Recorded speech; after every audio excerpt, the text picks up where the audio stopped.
A las 5:30 de la madrugada, hora de Ucrania, un misil FP-5 Flamingo del tamaño de un autobús escolar sale disparado desde el remolque de un camión con un rugido ensordecedor.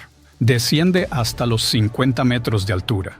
Gira hacia el este y se instala rumbo a una de las fábricas de armamento más importantes de Rusia. Detrás de él vienen 4 más, iguales, corriendo a la par. Las tripulaciones que acaban de replegar los lanzadores no lo saben, pero Rusia ha puesto en juego uno de sus recursos más valiosos para intentar detenerlos, para evitar un golpe capaz de dejar tocada la capacidad rusa de fuego a larga distancia. Si uno se fija bien en este misil, ve algo curioso. Es un Frankenstein volador. Lleva un motor a reacción heredado de un viejo entrenador soviético, empotrado en la cola que arrastra todo el fuselaje. Y en el lomo, incrustado como una pieza plana, hay un disco del tamaño de un plato de mesa, el único componente de este ingenio que Moscú debería temer de verdad. Los 5 misiles se separan mientras avanzan, cada uno por un rumbo distinto, porque 5 flamingos llegando desde 5 direcciones distintas son mucho más difíciles de organizar para la defensa que 5 volando en fila. Un operador de radar ruso observa cómo su antena barre el horizonte sin encontrar nada. Se inclina un poco más hacia la pantalla. En el borde del barrido aparece un eco tenue, bajo, extraño. Está ahí un instante, desaparece. Vuelve a aparecer. 3 años cazando drones le han enseñado a reconocer una mentira y esto es una. Aún así, avisa a sus superiores. Un radar que titila es un radar que intenta contarte algo. 2 cosas mantienen ese misil oculto de su vista. La primera es la curvatura del propio planeta, apenas perceptible, pero suficiente para marcar la diferencia. El radar viaja en línea recta, la Tierra no. Fíjense en cómo el misil se mantiene pegado a los 50 metros. Ese es todo el truco. Va escondido detrás de la propia curva del planeta, que se eleva entre él y cualquier radar terrestre en un radio de 100 kilómetros. Un sistema S-400 puede derribar algo a 400 kilómetros de distancia, como ir de Madrid a Valencia. Pero no puede disparar contra lo que no ve y no verá a este misil hasta que esté a 30 kilómetros prácticamente encima. La segunda cosa es la propia piel del misil, la poca señal de radar que logra rodear la curvatura terrestre, en su mayoría, atraviesa el fuselaje sin rebotar. El cuerpo está hecho de fibra de vidrio enrollada, no de aluminio, una carcasa que absorbe el pulso en lugar de devolverlo. Bueno, casi toda. Hay un detalle curioso, la carcasa del motor tiene que ser metálica para aguantar su propio calor. Así que una pequeña mancha brillante, como una moneda, viaja pegada al lomo del misil durante todo el trayecto hacia el este. Más discreta pero no invisible. Antes de que termine la mañana, esa pequeña diferencia hará que derriben a 2 de los 5 misiles. La antena sigue barriendo y solo encuentra campos y cielo. El parpadeo desaparece, y el misil, con él. No lo derribaron, simplemente se esfumó, corriendo hacia el interior profundo del país, por una ruta trazada no para ser ingeniosa, sino simplemente para volar bajo. Pero volar bajo sale caro. Ahí donde el aire es más denso, aquel viejo motor de entrenamiento consume un combustible que jamás fue diseñado para quemar a ese ritmo. Y el contador sigue corriendo, con 900 kilómetros todavía por delante.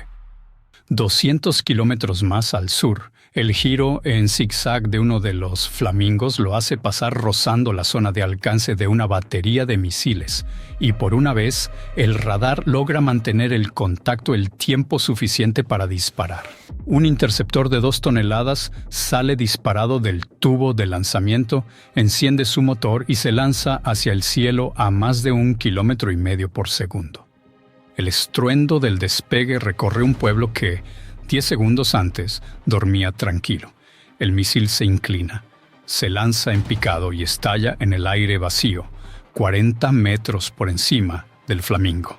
Una cortina de metralla de acero azota el cielo justo encima de un blanco que, sin un rasguño, ya se había deslizado por debajo. Es el S-300, el caballo de batalla de largo alcance de la defensa aérea rusa, y acaba de perder frente al propio terreno. El interceptor que acaban de disparar costó más que el misil al que falló. El dinero de los contribuyentes trabajando a pleno rendimiento. Todo el fallo se explica por una sola pieza en la ojiva de ese interceptor. El 48N6 nunca necesita tocar nada. Su carga lleva 143 kilos de explosivo envueltos en miles de fragmentos de acero precortados y una pequeña espoleta de radio que detona en el instante en que el objetivo entra en su radio de alcance. La nube estalla a 40 metros de altura, una auténtica tormenta de acero que desgarra un trozo de cielo al que el Flamingo todavía no ha llegado. Esa espoleta se dejó engañar. Está diseñada para detectar algo del tamaño de un caza, y ahí abajo no logra distinguir el misil del suelo que tiene apenas 45 metros por debajo. Así que interpreta la Tierra como el blanco y dispara antes de tiempo. El S-300 fue construido para derribar aviones y misiles balísticos a gran altitud, no algo que vuela arrasando la hierba. Ese punto ciego a baja altura es precisamente la razón por la que Rusia invirtió una fortuna en el S-400. El Flamingo sigue su camino, indiferente, sin ni siquiera enterarse de que le acaban de disparar. Y cada segundo que pasa esquivando una batería entre la maleza es otro trago de combustible que no va a recuperar.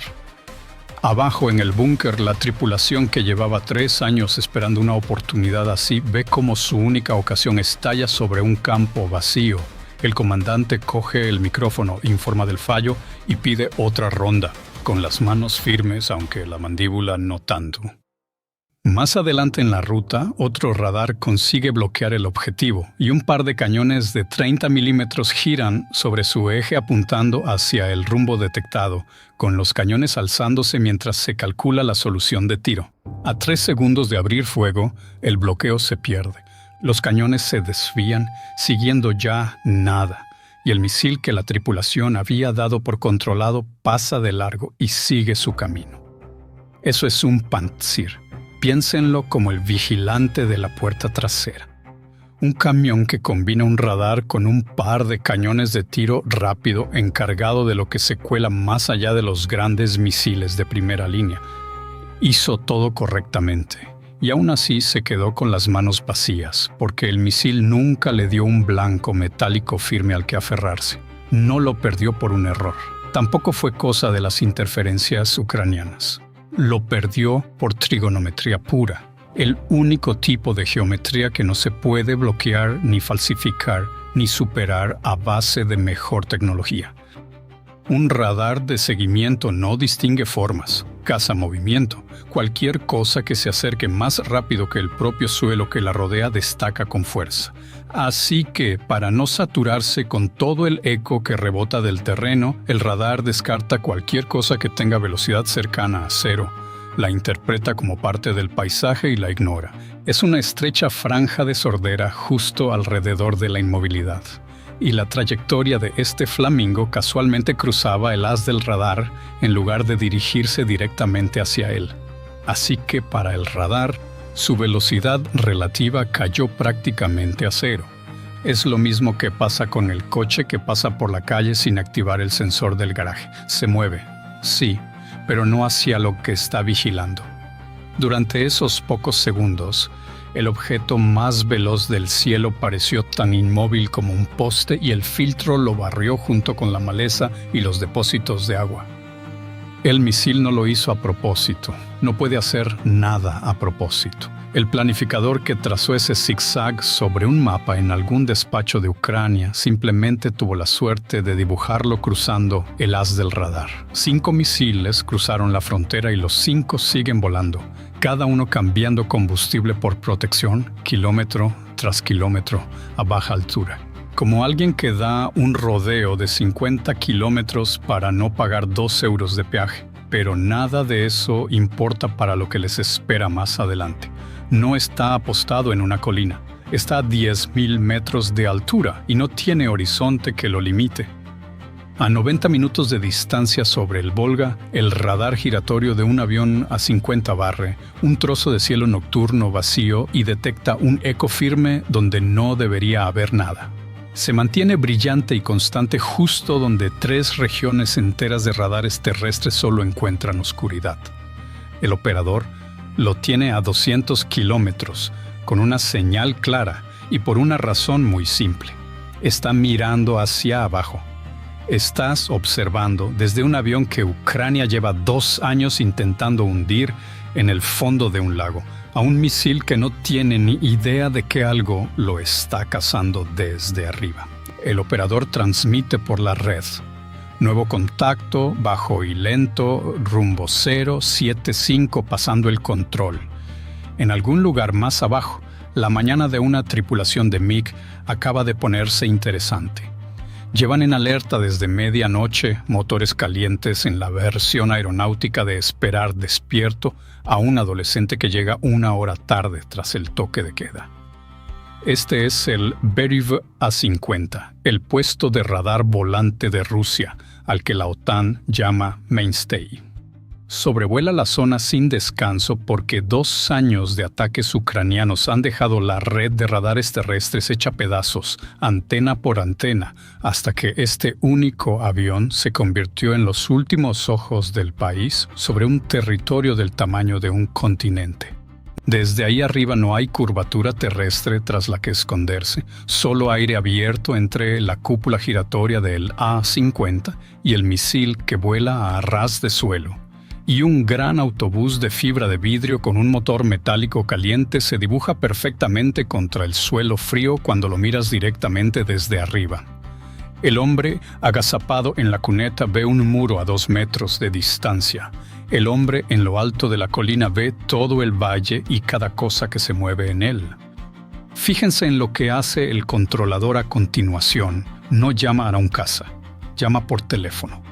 Transfiere el contacto a una estación de control terrestre y ésta empieza a guiar a un interceptor hacia el misil con el radar propio apagado, en silencio total, sin emitir nada, dirigido enteramente desde la 50. Y aquí viene la parte que parece profundamente injusta. Un caza lleva un receptor que avisa en el instante en que un radar enemigo lo bloquea. El Flamingo no lleva nada de eso, sin receptor, sin aviso, sin la menor idea de que el MiG existe siquiera. Mantiene su rumbo, plano, nivelado, obediente, mientras un interceptor de 30 toneladas se desliza detrás de él en el cielo, como un coche que se incorpora a un carril que un conductor adormilado nunca se molestó en comprobar. El MiG no lo persigue directamente, traza un ángulo, se abre bien y luego vira con fuerza hasta que el Flamingo queda casi directamente frente a su morro. Un misil R-37M se desprende del riel, se enciende y sale disparado a más de 5 veces la velocidad del sonido, cerrando la distancia antes de que el Flamingo pueda escapar de una trampa que jamás fue diseñado para detectar. Primer impacto, un destello en tierra y uno de los 5 misiles simplemente deja de existir. El caza vira, se reposiciona, vuelve a buscar y 40 segundos después repite exactamente lo mismo. 2 de 5 fuera de combate, ambos volando plano y nivelado hasta el último instante, porque volar plano y nivelado era lo único que sabían hacer. El MiG-31 es lo que se obtiene cuando los soviéticos diseñan un avión para una sola misión, cazar misiles de crucero que vuelan bajo. El interceptor más rápido de Rusia, capaz de Mach 2,8, y acaba de demostrarlo. Su piloto ni siquiera llegó a ver el impacto. Disparó guiado por los datos que le pasaba el A-50, vio un rombo parpadear en su indicador de tiro y viró de inmediato para buscar el siguiente. Aquel amplio rodeo parecía puro lucimiento, pero no lo era. En diagonal, el Flamingo se encontraba justo en la zona ciega que engañó al Pantsir en la frontera. Así que el controlador hizo maniobrar a su cazador por el cielo hasta convertir un blanco que cruzaba en uno que se acercaba de frente, sacándolo de esa franja muerta y llevándolo a un bloqueo limpio y firme. Y el misil que disparó se ganó cada rublo que costó. El buscador del R-37M está diseñado precisamente para filtrar todo el ruido del terreno y aislar un blanco lento y bajo. Un disparo de rifle desde el condado de al lado contra un objetivo que jamás oye el gatillo. 2 abatidos, 3 siguen avanzando hacia el este. ¿Por qué sobrevivieron esos 3? Porque incluso la cobertura perfecta choca con las matemáticas más simples. Un solo A-50, un solo MiG, con un número limitado de misiles que solo puede usar de uno en uno. Y esta no es una noche cualquiera. Cientos de drones FP-1 y Liuchi están cruzando al mismo tiempo hacia más de una docena de regiones rusas. Algunos son señuelos baratos, diseñados para devolver un eco del tamaño de un misil de crucero. Cada uno cuesta menos que un cortacésped usado y, aún así, obliga a tomar una decisión sobre un interceptor que vale más que una casa entera. Arriba, en el A-50, la amenaza acaba de pasar de 3 blancos a 300, y esta noche a Rusia le faltan tiradores. Mientras aquel MiG se ocupaba de los 2 flamingos que tenía a su alcance, los otros 3 avanzaron 100 kilómetros más hacia la oscuridad. Se colaron en un hueco del cielo al que ningún interceptor podía llegar a tiempo. Las cosas más baratas del aire aquella noche le compraron a las caras un camino despejado, simplemente estando en todas partes a la vez y sin valer la pena gastar en ellas ni un solo misil. Los 3 supervivientes no saben que lo lograron. Nada a bordo se lo dice, no hay enlace de datos con casa. Así que simplemente siguen la línea que alguien trazó para ellos, rumbo a las ciudades del Volga, acercándose a un muro de interferencias construido para desviarlos de su curso con nada más que una señal falsa. A 180 kilómetros del objetivo, los 3 supervivientes entran en la zona de interferencia electrónica más densa de toda la ruta, y cada receptor de satélite sobre el Volga empieza a cantar la misma melodía falsa. La posición falsificada indica que los misiles se están desviando hacia el sur, deslizándose hacia campos abiertos a 40 kilómetros de cualquier cosa que merezca una ojiva. Pero no es así. Los 3 se mantienen a 50 metros de altura, en línea recta como una flecha, sin desviarse ni un solo grado de su rumbo. Esto es interferencia por suplantación, un ataque sofisticado, no una simple saturación bruta. Es seducción. Una señal GPS recorre 20.000 kilómetros para llegar al suelo, y cuando finalmente llega es apenas un susurro, más silencioso incluso que el ruido de fondo. Un receptor solo lo capta porque sabe exactamente qué melodía buscar. Esa es la grieta que aprovecha cualquiera que quiera suplantarla. El equipo de interferencia nunca intenta gritar por encima de ese susurro, lo imita, genera una copia falsa, más fuerte y perfecta, y desplaza suavemente la idea que el receptor tiene de su propia posición. La antena absorbe la señal falsa y el misil debería seguir ese rumbo inventado. Pero no funciona con estos 3, y la razón es ese disco plano y gris incrustado en el lomo de cada misil, el mismo que aparecía al principio de esta historia. Una antena de patrón de recepción controlado, conocida como CRPA, no es una sola antena, sino un anillo de ellas conectadas a un único cerebro. Imaginen a un hombre en una fiesta ruidosa con 16 oídos. Puede taparse 15 a la vez, apuntar cada tapón hacia un bocazas distinto y dejar el último oído libre para captar la única voz que realmente importa. El equipo de interferencia termina gritando hacia un cono de silencio absoluto mientras las señales reales de los satélites llegan limpias desde arriba. Y ahí está resumida toda la guerra electrónica en un solo número. 16 oídos se vuelven sordos en 15 direcciones a la vez, y ni una más. Basta con un falsificador de más del que hay oídos libres para que la ecuación deje de funcionar. Abajo, en un camión de interferencias, una tripulación observa cómo sus copias perfectas salen limpias, y no cambian absolutamente nada. Los misiles dejaron de escucharlos por completo. Y esa misma antena es precisamente la razón por la que la fábrica que tienen delante está a minutos de ser destruida, porque es justo lo que esa planta fabrica para vivir. El taller que mantiene cada ojiva rusa apuntando exactamente donde Moscú quiere está a punto de sufrir un ataque con su propio invento. La fábrica de Cheboksary produce la antena Cometa, la versión rusa de ese mismo disco que mantiene a este flamingo en su rumbo y las fabrica por miles. Es la razón por la que los drones y misiles rusos siguen atravesando las interferencias ucranianas para golpear bloques de apartamentos. Cada vez que Ucrania desplegó nuevos equipos de interferencia, Rusia añadió más oídos a esas antenas para superarlos. El hueco muerto sigue mordiendo, pero la posición real se mantiene firme. Los giroscopios, que llevan contando cada giro desde el lanzamiento, sostienen la trayectoria en silencio por debajo de todo esto. Los 3 misiles atraviesan la última barrera con la nariz todavía apuntando a Cheboksary, a 90 segundos de distancia. A 16 kilómetros del perímetro, un contenedor montado sobre un vehículo con orugas, dentro de la valla, escupe un misil hacia arriba con gas comprimido. El lanzador se sacude sobre sus orugas mientras el misil sale del tubo. Después el motor se enciende y sale disparado con un rugido.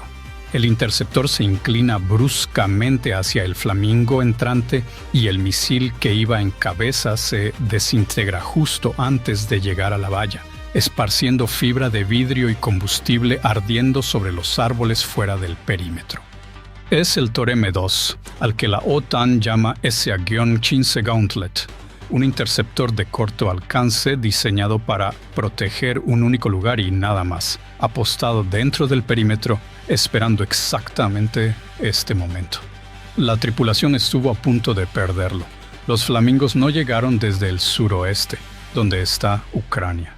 Llegaron desde el noreste, sobrevolando toda la región a 170 kilómetros de distancia, pasando cerca de Ulyanovsk, y después girando para entrar desde un rumbo que nadie tenía cubierto con artillería. Ese combustible que el vuelo bajo iba devorando desde la frontera compró exactamente esta maniobra. Un vuelo de 1000 kilómetros que se estiró hasta 1500, el equivalente a ir de Madrid a Lisboa dando un rodeo litro a litro. Un misil de $500,000 quemó todo su margen de combustible para colarse más allá del cinturón de defensa aérea más denso del planeta por una sola razón: la sorpresa. Un misil ciego no puede improvisar, así que todo ese desvío se calculó de antemano en un ordenador portátil horas antes de que los camiones se pusieran en marcha. Bajo y plano, sin ningún arco de descenso que delatara su llegada, le dio a la tripulación del Tor apenas segundos de aviso, donde un ataque directo les habría dado minutos, casi suficiente. Aún así, ese Tor logró lo que una batería S-400 valorada en $500,000 no consiguió en toda la mañana, y la razón está en dónde está apostado. Cada truco que llevó al flamingo 1500 kilómetros consistía en evitar volar directamente hacia el radar, pero el último radar está justo en el propio objetivo, y el objetivo es la única cosa hacia la que este misil tiene que volar en línea recta. De frente, ese hueco muerto desaparece. El efecto Doppler se dispara y un misil volando a 850 kilómetros por hora se detecta con total claridad. El sistema adecuado, con la geometría adecuada. Pero el radar del Tor va montado a apenas unos metros del suelo, así que su alcance contra algo que vuela rasando las olas se queda corto, apenas una docena de kilómetros, un puñado de segundos para lograr un seguimiento limpio. Y ya hay 2 misiles más dentro de ese radio. Detrás de él, el segundo flamingo se lanza sin que nadie logre tocarlo. Cruza la valla, apunta hacia el edificio principal y se estrella contra terreno abierto a 100 metros de su objetivo, levantando un cráter y una columna de tierra, y absolutamente nada más. Esos 100 metros corresponden al error circular probable de 14 metros. Se traza un círculo alrededor del blanco lo bastante grande como para abarcar la mitad de los disparos, y ese es tu número. 14 metros en condiciones ideales, en un buen día, y este no lo era. Esa antena había pasado todo el tramo final peleando contra la suplantación de su propia posición. Ganó lo suficiente para seguir volando, pero no lo suficiente para mantenerse precisa. La posición se desvió unos metros. Esos metros se convirtieron en 100. Guiado barato, fallo honesto, el precio de fabricarlos por cientos en lugar de por unidades. Y ahora el mapa se reduce a un único flamingo, un misil, un punto de impacto, un último obstáculo protegiendo el objetivo, una red. Miren las torres que rodean el edificio principal, 15 en total, levantadas desde el último ataque y unidas entre sí con una malla antidrones reforzada. Rusia la instaló para atrapar a los cuadricópteros y drones ligeros que ya habían destrozado esta planta anteriormente. Detiene en seco a un cuadricóptero de 50 kilos. Se enreda, chisporrotea, cae. Pero nadie ha lanzado jamás 6 toneladas contra ella a 800 kilómetros por hora. En unos 4 segundos todos van a descubrir qué ocurre. 30 segundos. El último flamingo entra plano y veloz, con el zumbido de aquel viejo motor de entrenamiento avanzando por delante de él sobre los tejados. 10 segundos. La línea de torres se precipita para llenar el cielo por delante. 5.